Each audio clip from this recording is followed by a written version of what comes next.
இதுல எந்த ஒரு லக்னத்துக்கும் இந்த அமைப்பு இல்ல. ஆனா தனுசு லக்னத்தை பொறுத்த வரைக்கும் லக்னாதிபதி குரு பகவான் போய் 2ஆம் இடத்துல நீசமாகிறார்.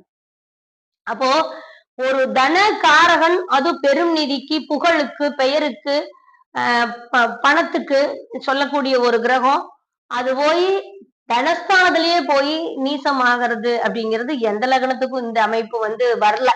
ஆனா அது தனுசு லக்னத்துக்கு தான் வருது. அப்போ சரி, இந்த குரு போய் தனஸ்தானத்துல நீசமாகறாரு அப்படின்னா, அப்போ தனாதிபதி யாருங்க அப்படின்னா சனி. அந்த இடத்துல செவ்வாய் உச்சம் பெறார். அப்போ தனுசு லக்னக்காரங்க பாரியாய அடிப்படையிலையும் சரி, பொருளாதாரம் அப்படிங்கிறது இவங்க தோணி, இவங்க சம்பாரிச்சு, இவங்க புதுசா ஒரு அத்தியாயத்தை ஆரம்பிக்கணும். அதாவது இவங்க சம்பாரிச்சு இவங்களுடைய குழந்தை குட்டிகளுக்கு, இவங்களுடைய வம்சத்துக்கு, பேரம் பேத்திகளுக்கு இவங்க பொருளாதார மேன்மைங்கிறது இவங்க பரம்பரையில எவனுமே படிச்சிருக்க மாட்டான். இந்த தலைமுறை தான் படிக்கும். அந்த மாதிரி தனுசு லக்னத்துல பிறக்கிறவங்க புதுசா ஒரு சொத்துக்களை, ஒரு பூர்வ புண்ணியத்தை, ஒரு அத்தியாயத்தை ஆரம்பிக்கிற பவர்ல தனுசு லக்னம் இயல்பா இருக்கும். அப்ப வாழ்க்கை எப்படி இருக்கும்? ஆரம்ப வாழ்க்கை எப்படி இருக்கும்?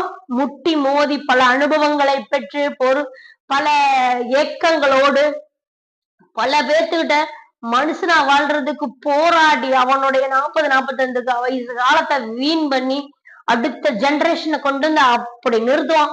இது போராடுறது தனுசு லக்னத்துக்கு மட்டும். அது பிள்ளையா இருந்தாலும் சரி, பையனா இருந்தாலும் சரி.